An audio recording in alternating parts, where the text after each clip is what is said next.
You are now listening to the Beyond the Challenge podcast, brought to you by the Challenge Program, Inc. Hello, everybody, and welcome to Beyond the Challenge podcast. We are here with a very, very special guest. He has been a longtime business partner for several companies, and now he is stepping into a brand new role as our brand new Executive Director. We have Mr. Shawn Kaufman with us. Give a warm welcome to Shawn. We're so grateful to have you here on our podcast. Thank you very much. Yes. And so we're going to get started. We're going to start with your previous history with the Challenge Program, and then we're going to kind of roll into the new territory that you are cruising into as the new Executive Director. Okay. So, we know that you've been business partner with the Challenge Program for a while, but what made you want to partner with the Challenge Program, and just how did you kind of get involved with the Challenge Program? Wow. So my relationship with the Challenge Program goes back to the 05-06 school year. Okay, nice. So we were one of the first ones. The company that I was with at the time, we were a manufacturing company, Somerset County, and my role as an HR person was to go out and find people. So how better to connect with potential employees than the program that Barb introduced me to, because it was brand new and it was a new concept and is still very unique. And along with that, you have the public relations aspect of it that we saw as appealing as well. Okay, very cool, nice. And then now that you talked about back in the day, kind of starting up and everything, and then obviously you've been with the program for a long time. So do you have any favorite memories, any cool connections with students, maybe kind of a personal reason on why you did it, just a little collective of it all? Well, I could probably do an hour on that. Let's start on the serious note, then go to the fun. I was the kind of student that needs the Challenge Program. I was that kid in high school, and I've said this to a couple people. I'd like to go back and talk to the 16-year-old version of myself. Obviously, that's impossible, but the behaviors that we promote are universal habits of success. Yep. I wish I would have known that back then. So some of it is a little bit of trying to help the next generations not to repeat mistakes that maybe you've done. But as far as favorite parts, I mean, there's been so many. I've been through probably 10 graduation ceremonies, Very cool. different tech centers. It's hard to go back to the office after doing a introduction or an award ceremony and not be in a good mood. Yes, just to talk to these students and ask them where they're going and what their aspirations are. It's just constant. It's just constant encouragement. I think we're on the right path as an organization. Yeah, right on. It's definitely a good mood booster no matter what kind of event, activity. I know I love getting out of the office when I'm not doing my strictly marketing stuff. I'm like, oh, this is what we actually do. It's so worthy, so fun. And you're really these are real students, real lives, real impacts that we're having. So it's super cool, super fun. And from your perspective, what would you say makes the Challenge Program a different nonprofit than others, if you can? Boy, there's a lot. We're in a school for an entire school year. It's obvious to the students who the companies are, who the business partners are that are investing in them. We have our signs or banners up. Yep. You build the relationship with the administrators. They know you. You make the connections. If there's a student that they know that shows promise, you're made aware of it. If there's something they need from you, they can reach out. So you use the Challenge Program as an introduction, but it is really the way to strengthen the relationship. And the challenge that every company has right now, regardless of industries, is how do you connect with the folks? Plus, in a large part of the areas that we serve, we've been losing young people because they don't understand the opportunities that are there for them locally. Yep. I think we all do a great job of explaining what those are and educators being familiar with their business. And if I've heard it once, I've literally heard it 100 times. I had no idea that this is what your organization does. And it's another way of finding employees, but also keeping folks in the region. Yep, keeping you in the region, keeping them connected, motivated, grounded, Yes. the whole 9 yards. And then this might be kind of hard for you to do, but from like a business partner perspective, could you kind of maybe in one word, maybe one sentence, like kind of describe the challenge program? Just, it can be any angle, any take, just a quick little synopsis, a little summary. I think a word isn't enough and a paragraph is too much. So fostering connections. If there's anything that would summarize it, it would be that. Introducing young people to careers. You ask a 16 or 17-year-old kid what they want to do the rest of their life. So it's the most important question that they're ever going to deal with. It's more important than where they live, who they marry. It's their career. And you're asking them that question when they're very young, have little experience, and for the most part, don't have any exposure to businesses. Yep, to the outside world. We Yeah. fill that role in a very, very substantial way. And the organizations that partner with us, there isn't just one career within those organizations. There's multiple. Yes. So Yep. they can do almost anything that they would like, and they're aware of something that's in their area. It's clearly a good company because they've invested in them. They have a chance to win an award. I can't think of anything else that replicates anything close to what we do. Yeah, no, right on. Collectively, great summary, great little synopsis of it all. And yeah, you really hit the nail on the head and really highlighting the focus of showing out what's out there, the possibilities in your backyard, and fostering that connection, like you said. So it's very apparent that you have had such a big connection and a big meaning with the challenge program, and we're so thankful for your years of partnerships, and I do mean years because you have been locked in with us for a very, very long time, so we are grateful and thankful.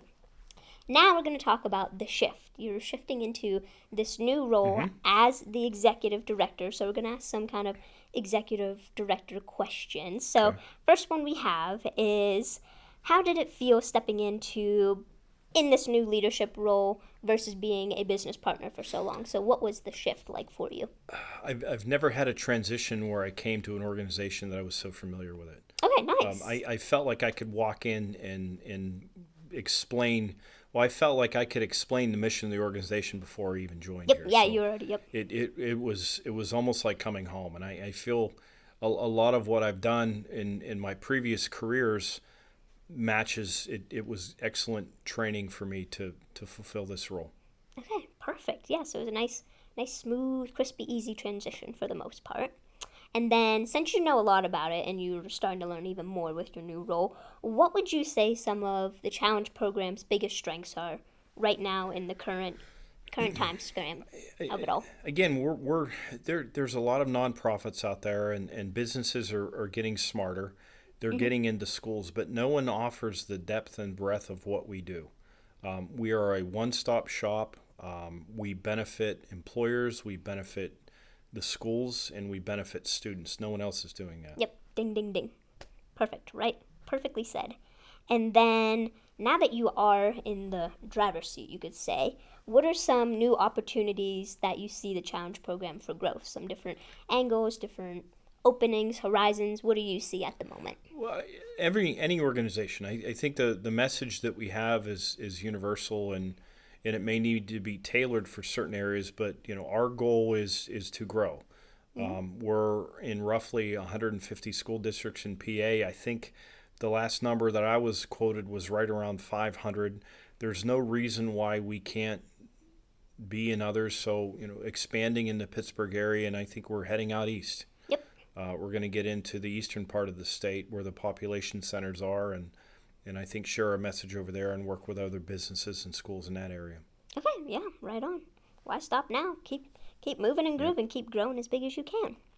So then, since you are head honcho, how would you say your HR and business background is helping you approach in this new role and the new trajectory that we're moving on as the challenge program?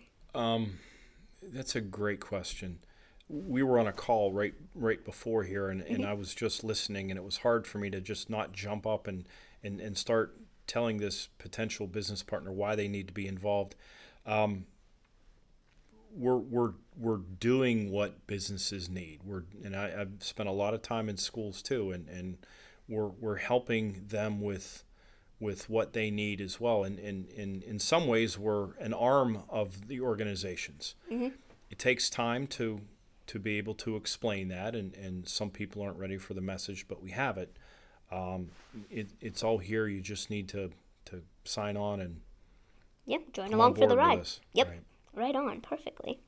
And then this is more kind of like I guess you could say like a self-growth exploration, but how do you hope to inspire and support not only the staff of TCP, but support the business partners now that you are on the other side?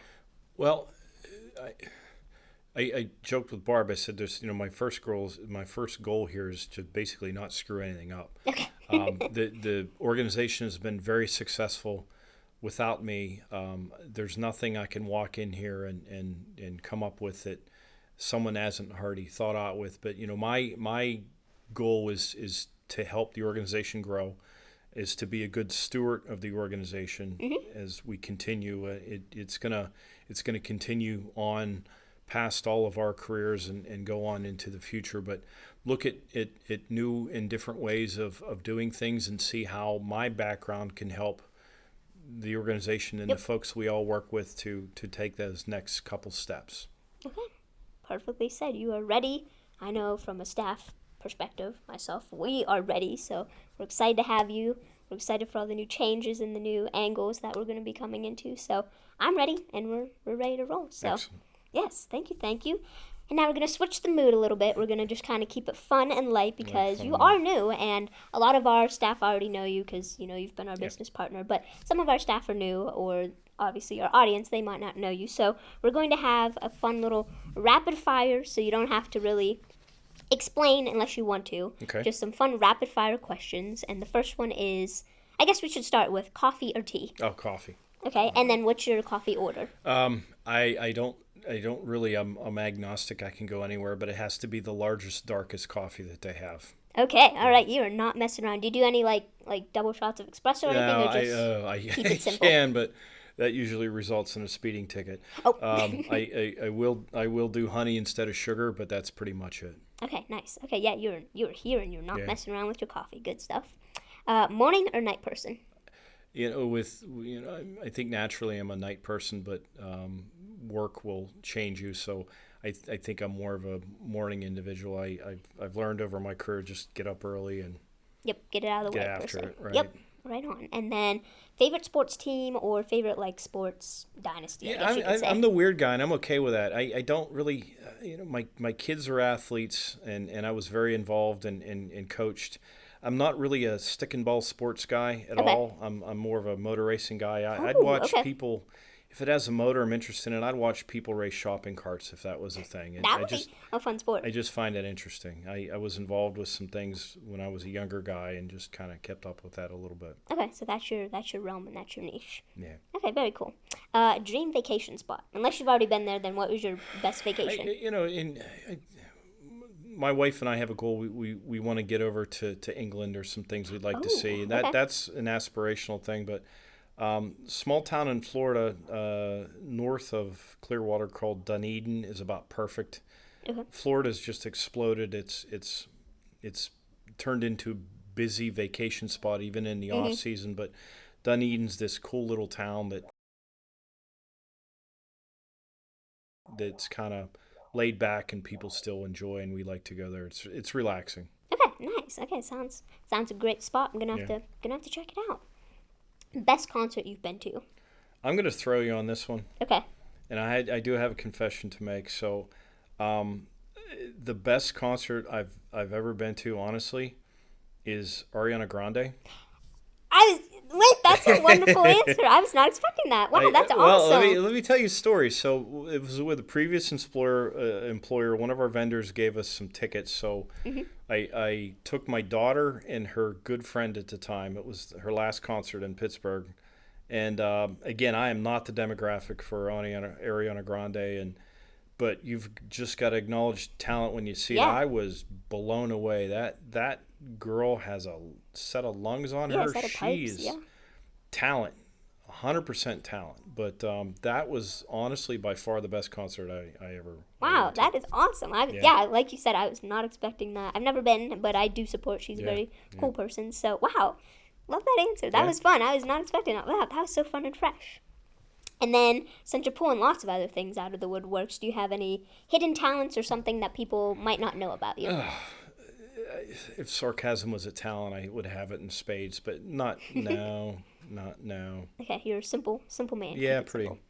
Okay, nice. And then, what is something that is always on your work desk? Or something you can't live without, Post-it maybe. notes. Okay, Post-it notes. If you can take away almost anything except Post-it notes. Okay, are you the guy that has them all like around your monitor I'm and trying to everything? get better. I'm someone will write a book someday. Management by Post-it notes.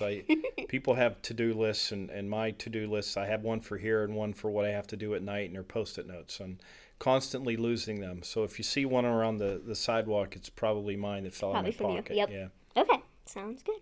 And then just to kind of wrap it up in a nice little fun way, favorite quote or favorite motivational kind of thought that hits you all the time? So this will be long, but I'll do my best. So I told you that I was not a good high school student. I learned really quickly that you need an education to succeed, and I was not college material, but the school I went to took a chance on me. So I found this one. It was a poem that Arnold Palmer had, Okay. and I framed it.